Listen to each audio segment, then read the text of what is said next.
Hello and welcome back to another Drifter Journey video. I'm Greg and I'm doing the intro today. We are just outside of Denali National Park on the highway. Jess is over in the van. She's been working for a few hours and we are going to get moving again. So we spent the last 3 or 4 days in Denali camping. Check out that video. And we're going to show you what we're going to get into now. But I'm starting this one here because I want to show you how Alaskans get their rafts into the river. They just put them down this big ass ramp. So I got super steep hills here. It looks like they just send them down. I didn't see anybody doing it, but I can only imagine gravity does the work. We are headed over to check out the Stampede Trail now. If anybody knows what the Stampede Trail is or doesn't, I'm going to tell you. That is the trail that was in Into the Wild, where Christopher McCandless walked out into the wild and found Magic Bus and then ultimately passed away out there. But we are going to go and check out that trail and see how muddy it is, because we hear it's nasty. So stay tuned, make sure you like, subscribe, and comment so we know that you're getting this info.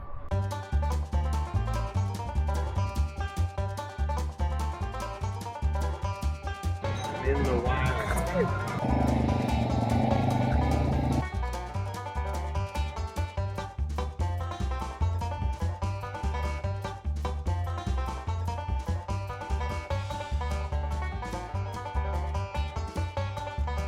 Well, as I said, we were on our way to the old Stampede Trail, but got a little sidetracked on the way there.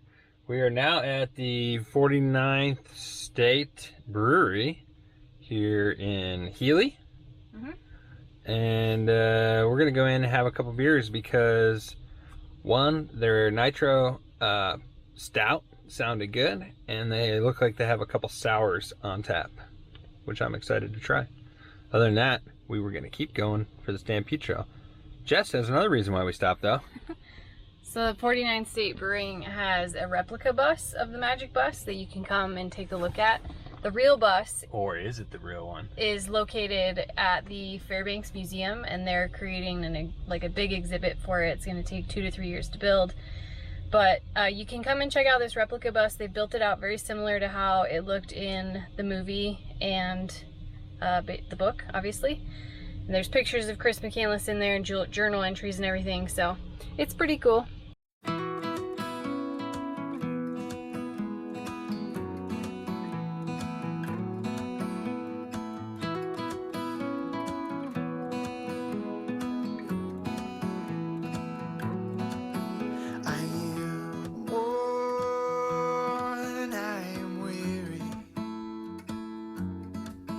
Travel far, now retreating. I've longed for this place for so long. Now I lay me down and be lost. So we left the brewery and a rainstorm came right in. And we are headed out to the Stampede Trail finally. Yeah, it's been bone dry, and the motorcycle may have made it out where Magic Bus was, but now it's raining.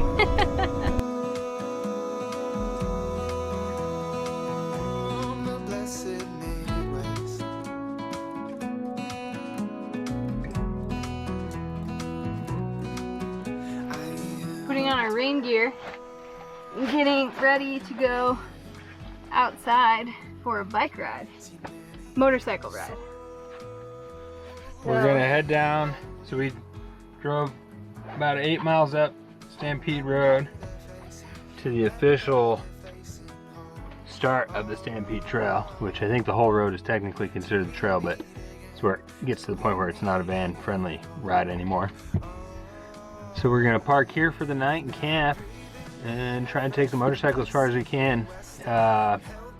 The Tech River is the second crossing actually, which is the one that Chris couldn't cross to get back.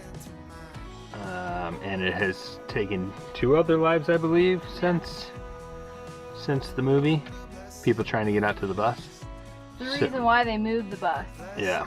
So we'll probably get to the first river without any issue. Figure out whether or not the motorcycle wants to cross that one or not. And then go from there.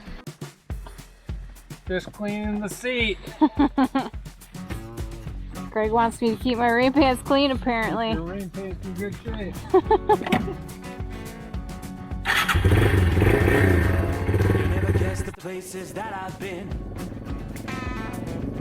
You never guess the places that I've been. 'Cause everything is like a dream, yeah, but only in that dream that I live in. I'm never gonna let the day begin. Never gonna let the day begin. 'Cause everything is like a dream, yeah, but only in that dream that I live in. Oh, don't wake me up before you go, and I'll just make this bed my home. Oh, darling, please just let me sleep. Give me my dream. Alright, am I skiing? No, it's just a stream. We just did the same river crossing, or whatever you want to call it, just a stream, 5 or 6 times in a row. We're soaked, it's raining, and this is the next one, which doesn't look too bad, but we're only 5 miles in, so it's probably not worth it to keep going.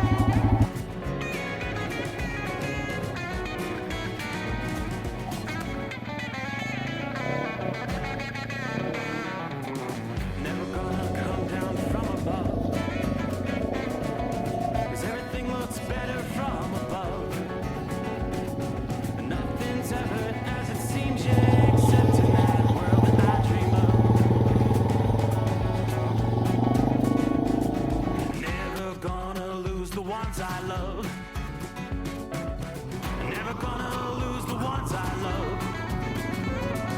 'Cause everything is like a dream, yeah, but only in that world that I dream of. Oh, don't wake me up before you go. 'Cause So I asked her, was it worth it? He said no. She says no. So one of the realities of living in a van with all of your stuff means when you come back and you're soaked, you literally have nowhere to put it. So we got boots and soaking wet socks by the door, and a soaking wet knee brace, rain pants, rain jacket, another rain jacket. You got Melly in the front seat, some pants, t-shirts, other pants, her sweatshirt, my underwear on the front seat back, and my t-shirt. So that's everything up there, but that means the normal pile that works its way up there at night, which currently that's out, is fishing poles, camera, ukuleles. Yeah, we got nowhere to put it right now, and we haven't eaten, so I think it was pretty cool. Got a little wet and muddy, which would have been better if it wasn't, but Maybe you should tell him why you think it's cool. Like, what does this journey mean to you? this journey means to me not being part of the system. Is that what it is? Yeah. Just watch Into the Wild and 180 degrees south, and then understand that we quit our jobs, and you know, just kind of the feeling of adventure, and I relate to it, so it was enjoyable to go and check it out a little bit. Yeah. Although the bus isn't there anymore. If it was, I probably would have been a little more determined to try harder and plan better. But being that the bus isn't there, I don't know if there's really a purpose to just go out and see a spot on the earth. There are many cool spots on the earth, so Yeah. yeah. We tried. We're gonna snack and then watch some TV. No dinner tonight. You doing laundry up there? Yeah. Dryer. Dry cycle. Nothing dried last night, so we are trying to get a few things dried and out of the way before we head on to Fairbanks this morning. It's not really working, so thankfully we have a 2-hour drive and we're just gonna like hang stuff as we go and hopefully it'll dry by the time we get there.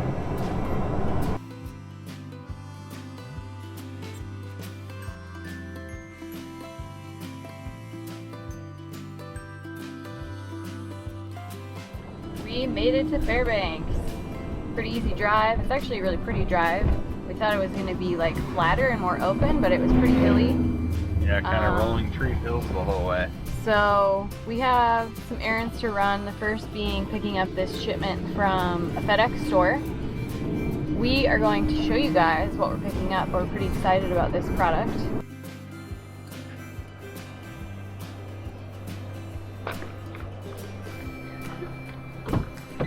Got it. Got it. All right. Excited? Uh-huh. Tape on it. Ooh. We got some lava linens. It's actually packed out much smaller than I expected, Yeah. to be honest, So which this- is awesome.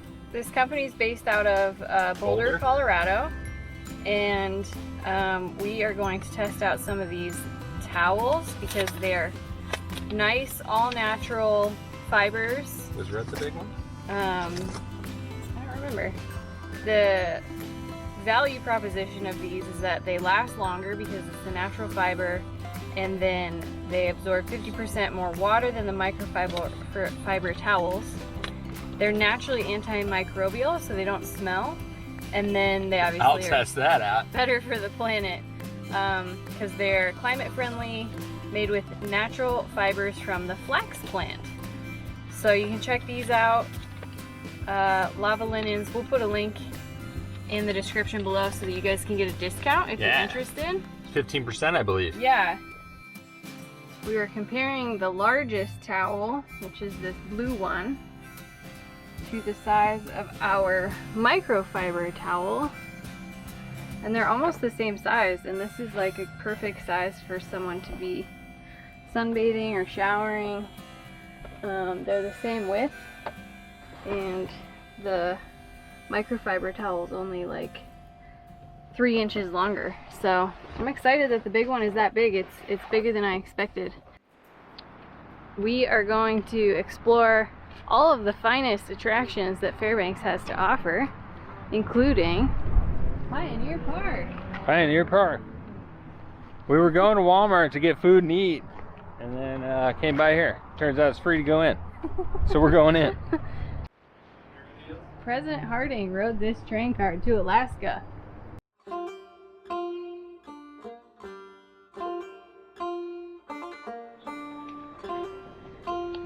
I do appreciate that they have chairs in front of all of the things to read, because I'm a slow reader.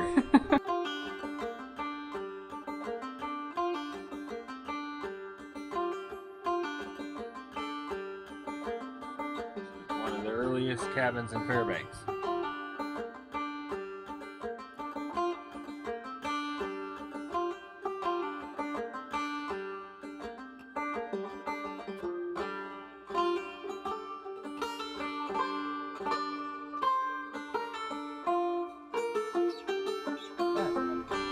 This is Buddy, the Great Dane.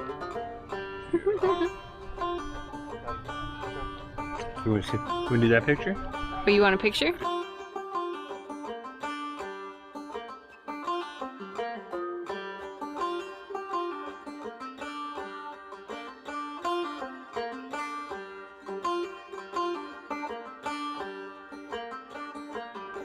So Fairbanks is a mining town, and this whole park is basically supposed to be like old-timey.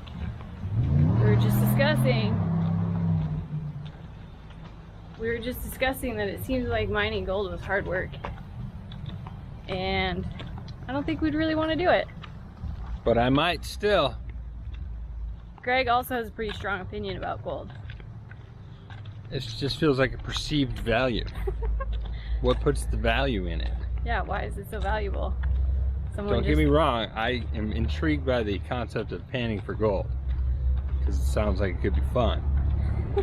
But just as something to do, not because it's worth something, right? I mean, I'll sell it if I find a lot.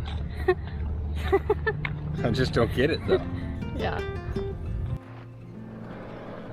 Good morning from Fairbanks. We are at the farmers market. I think they call it the Chena Valley Farmers Market. Let's see if we can find some produces. And see if this is slightly better than the last farmers market we went to.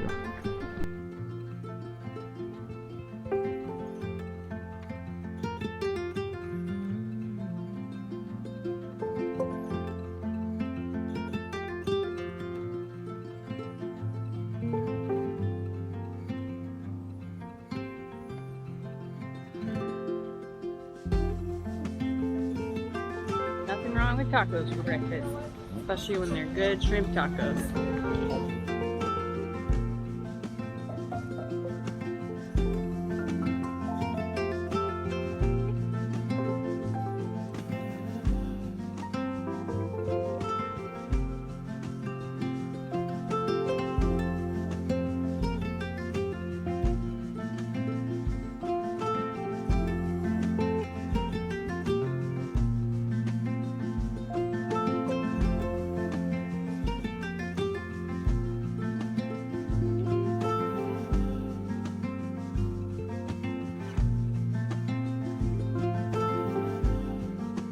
We left Fairbanks and we are headed to a hot spring.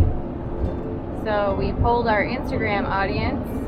If you guys don't follow us on Instagram and you want to be able to tell us where to go, follow us at drifter.journey on Instagram.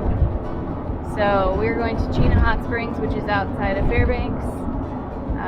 We are going to find a cool camp tonight. There's a bunch on iOverlander. It looks like it follows the Chena River all the way out to the hot springs, so hopefully there will be some cool boondocking spots.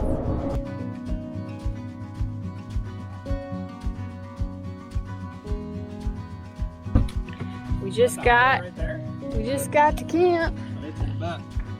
Greg's got a butt itch. What do you ask? Yeah. Oh, they're bad. We got some bad skeeters. We got a spot right on the Chena River. Yeah, real bad. They're swarming. Yeah, I don't think we're gonna be outside here. Trying to figure out where to park. River's nice right here. It's much less muddy than I was expecting.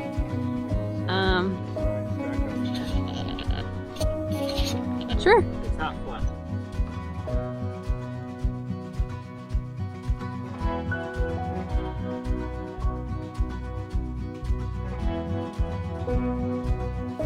What you doing? Go check out the fishing situation. Can you ready to defend yourself against the Going out. mosquitoes? Oh, and I can't eat my goldfish. Oh, bummer. You need like a little feedback like a horse has. Why is the van all torn apart, babe? Because ProMasters have really crappy roofs. We were just reading about someone the other day that said they've had 4 roof leaks. And not even like in their cuts. Just like the roof leaking. And asking for solutions on it. But we've had really heavy rain here. And we found one little spot that's dripping. And I would say overall we didn't get that much water in, but it's enough that we had to pull down a panel off of the ceiling to figure out where it was. And then if we look on the outside where our feet for our roof rails mount, they've cracked over time. So around it, I'll show you real quick, hopefully if I can get up there. Uno momento. So you can see that little crack on the outside there. We measured where the drip was inside, which was 40 inches back from the door opening, and then I went outside And I saw that and I said, I think it's right here, and we measured that, and that's 40 inches. So I think when you put your roof rails on, it was fine, but over time, I think with the roof rack and solar panels and whatnot pulling on it a little bit, it made that crack, which led to a small leak along the cross member there. So I'm going to dry it out with a jackery and a heat gun, and then put a little silicone sealant on it. We always carry some of this with us because we had a leak in the old van and it adheres to wet surfaces. So dry everything out so we don't get any mold, and then seal it, and then once we get some sunny days here, I'll probably go up and seal any crack I can see up there, because I don't want to have to rip more of the ceiling down. So I'll try to preemptively block anything that might come in.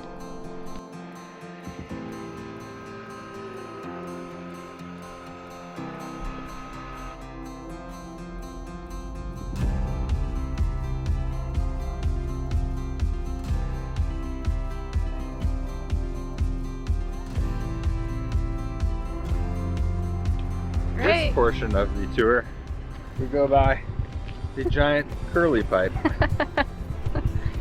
Exciting tour of Chena Hot Springs. We just got here, we had some breakfast in the van. Still don't know if we're pronouncing that properly. Doesn't matter. Yeah. And we're gonna go in and get our soak on. Guess what? There's a big wildfire right around here. Yeah. Like the hill right behind the property. Fire got pretty close. On the hillside back there.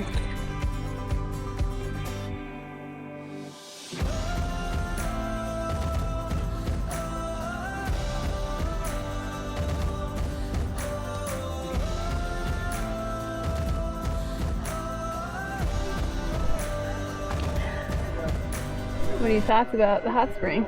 It's loud. Also, someone left the cold pipe on last night on accident. Said online that they usually keep it at 106 at all times. That's why I asked when we got here, and it says it's 106, and he said no, it's coming back up. It's about 97 right now. Which is not like, that's not hot. Our comfortable range is like 104 to 106. But it's fine. He told us where the hot spots are, and it's pretty obvious, so you can go and find them. And sorry, go ahead. He keeps coming out and checking the temperature, and he's like, okay, it's getting there, because the spot he's checking, he wants to get to like 101, 102, and it's at 98 right now, and everybody's like, no, it's perfect.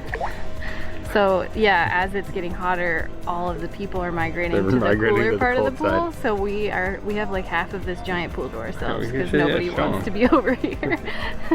So this corner used to be full of people. This is the hot end.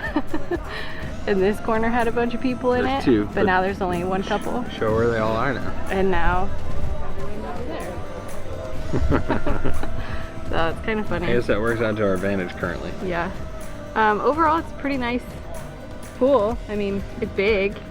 I think it could get really loud and crowded. Yeah. So I think we got here at a good time because people just keep funneling in. Yeah.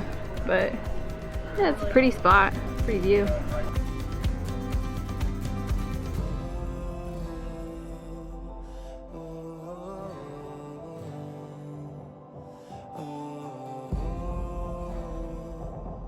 For all my foot followers out there, I just took a shower. This is about as clean as they get. They're a little pruny still from the hot spring. So we just soaked for a couple hours and we got showers for the first time in a week. So we're clean, and we're gonna head back down to Fairbanks, check out a couple things along the road here, and then probably go back to the Wally World, get some stuff done, and then the Arctic Circle. Okay folks, that wraps up Fairbanks for you. We had another beautiful stay in this RV wonderland of what we call Walmart parking lot. It's quite a nice parking lot. Got RV pull-through spots. They have tons of outdoor electrical hookups, but they didn't work, so we were really excited about that, but we didn't get to use it. So we are gonna move on and head up to the old Arctic Circle. Make sure you like, subscribe, comment, and tell us what else you want to see. Yeah. Thanks for watching. Thank you for watching.